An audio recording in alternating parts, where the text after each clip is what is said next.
Hey there, welcome to my channel. I thought I'd pop on here today and show you what's on my craft table, what I've been working on for the past week or so.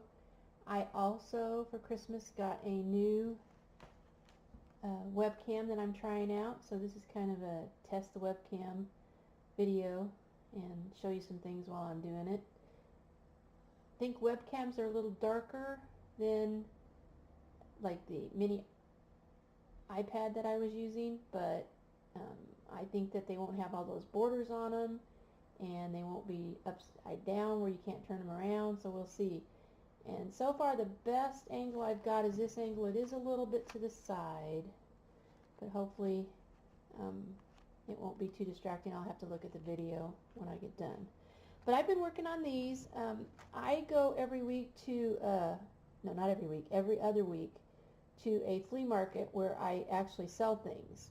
And the last time I was there, I thought, what the heck, and put some journals out. It was right before Christmas, and I actually sold 4. I was so excited because I had put them out before and not sold any. But it might have been the location at the end of the table where I set them, and then I left them open so people could flip through them.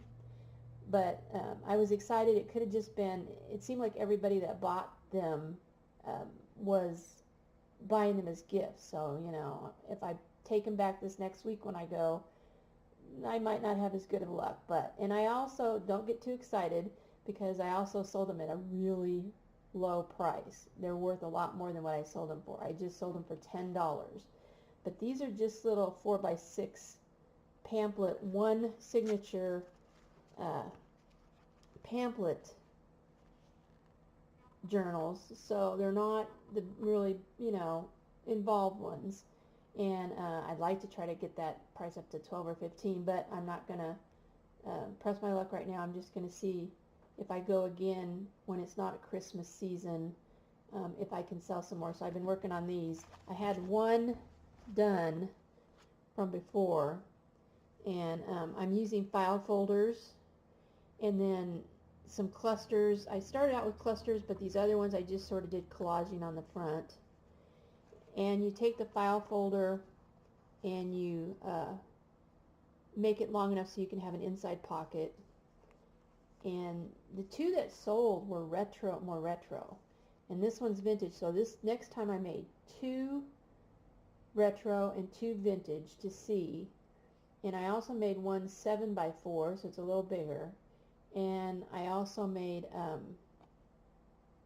I tried the manila envelopes too, the manila folders, but I don't like them as well, so then I ended up putting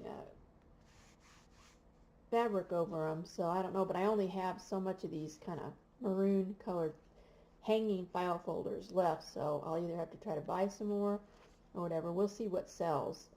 I'll probably get myself all confused on what sells and what doesn't, but we'll see.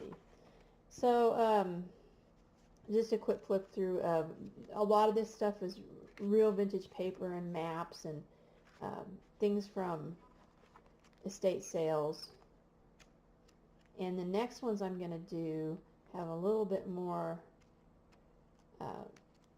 designer paper in them, and I've done the clusters a little bit different.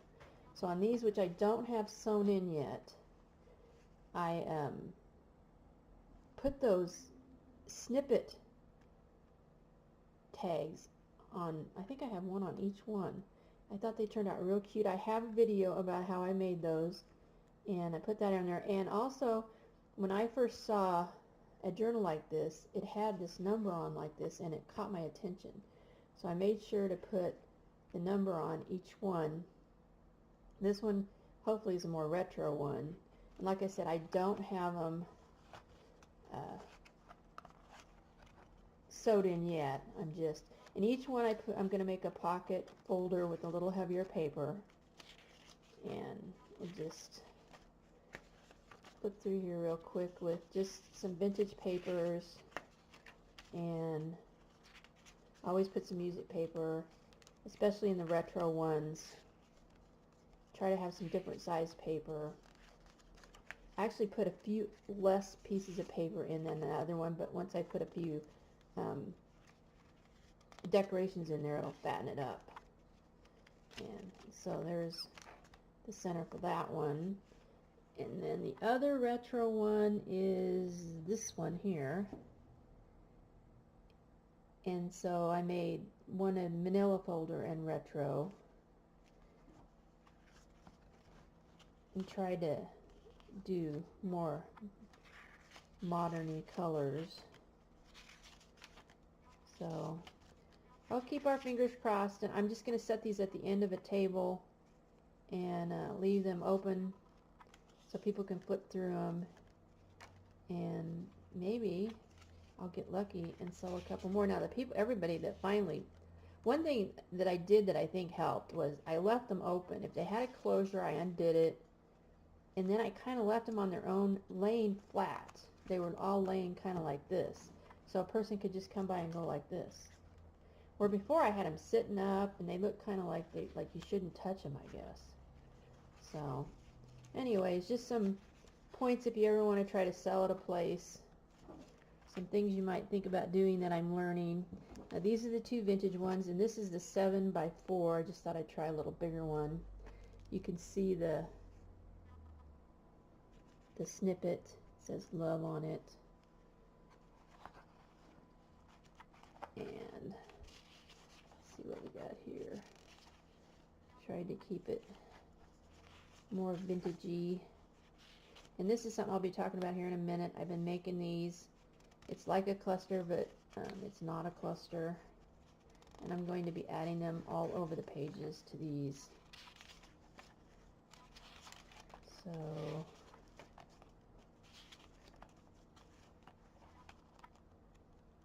just used paper that I had already, digital paper that I'd already printed out. And there we go. Oh, and one thing about this webcam too is I'm going to hopefully be able to tape longer. So that'll be cool. And then there will be the center on that one. And my next show at the flea market is this Sunday, so I got to get these sewn in. And there's my snippet. That one says wish. Oh, I'm going to have to glue that back on. So I'm glad I did this for you guys so it wouldn't fall off at the show, because I wouldn't have glue there. So, oops. And I have the signature upside down. There we go. This one I don't even have the edges cut flat yet. So this is still, and I don't have them round. I don't have the corners rounded. I'm debating next time whether to spend the time to round the corners or not. I might make a couple that aren't, because that would take time if we're going to sell them at such a low price. Maybe I can sell them without rounding the corners. See, this is another one of those. Gail made these. I don't know what she called them. Scrap edges, scrap. I don't know. I don't remember what she called them. But that's where I got the idea, and she got it from somebody else. So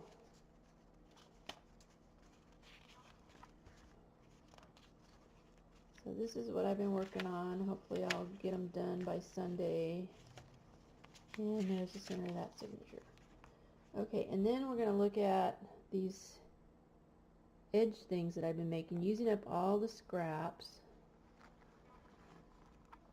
Now, I've done clusters before, and there's a video on clusters, but these are not quite clusters because it's not 5 things and it's not all bunched together like, let's see, this one was a cluster, and it was stapled once right there, and that actually caught all that things. And you kind of bunch them together. You guys can look around and see what clusters are if you don't know what they are. This is more page edges, or I don't know, it's fun. You mostly just take scrap paper and a scrap piece of fabric and you stick it together, and then you can add little embellishments if you want, like a butterfly I added on that one. I added a brad on that one, and those little flowers. But you just take all your scrap paper And then you can add these to the, some could be tucks. Some are big enough they could be pockets or side things, side tucks. There's a more retro one. That one I made just last night. I can't stop making them actually. This is like the clusters. I couldn't stop making the clusters either. Now that would be a nice pocket. You could even bend the sides a little bit and that would be a pocket. It might be a little too big, but if you bend the sides in, you got yourself a pocket. Anyways, watch out. I made a whole bunch of them. So I kind of made the base, and then I came back and I added some things too. So I added that envelope later. I added that flower later. I just put the paper together and then... So I'm going to put these in these journals I'm going to try to sell at the flea market. I'm going to add them to different pages. It gives it... sometimes I staple it, sometimes I glue it, sometimes I paper clip it into the journal. Sometimes I make a pocket out of it, or a tuck. But I used up a whole pile of scraps doing this. And most of them are long. It's just this, you know, well there's a square one, but hopefully you guys, I'm close enough here. I wasn't checking my video thing so you guys can see these. It's always a piece of fabric somehow and some torn paper. And see, I like that one, and that one's real simple. That's just a piece of vintage paper and another torn piece of paper and a little bit of napkin, a flower off a napkin. Real simple. You don't need to have a lot of store-bought stuff to do this.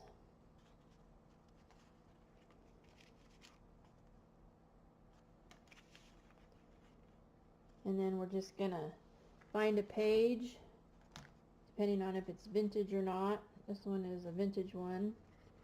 We're gonna discover a page, and we're gonna decide where we're gonna put it. Like, we could do it there. You just add to the page. It doesn't even have to be a tuck. So you could glue it all the way down to the page. So, and you could even add this to an envelope. You could add these to an envelope as the start of your collaging, or a pocket. See, that one's real simple. And then once you make them, you can go back and you can add a little bit more if you have some little pieces. And I have snippet pieces that I kind of added to some of them. So, very simple. I added a little teeny brad to that one. I got my brads out, so I started adding brads to everything.